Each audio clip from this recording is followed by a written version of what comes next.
Welcome back. Come in. Give me a moment, I'll just shut the door on the dark and you can sit by the fire in the other chair and get warmed up. The tea's ready, and there's a fresh cinnamon cake in the tin. I know that's your favourite. That's why I baked it for you. Oh yes, I knew you were coming, just as I know why you've come, for a story. There we are. All right then, I wonder where I should begin.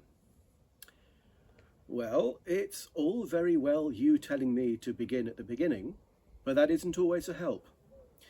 Because there are so many stories that begin a long way before the part at which we begin telling them.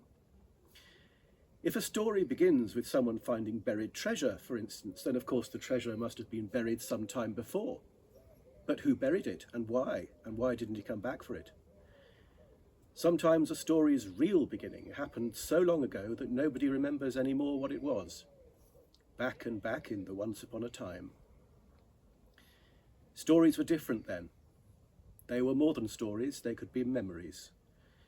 If your grandfather told you a story, he might have learned it from his grandmother, who had been there when it all first happened. Or, if you were lucky, he might even have been there to see it for himself, and what he was telling you was what he remembered. And perhaps, if the night was cold, like tonight, and you could hear sounds in the wind that might or might not have been far-off voices, he might have decided that it was a good time to tell you the story of the giant who stole the spring. Now, as you may know, there are giants and giants, thyrses, etins, trolls.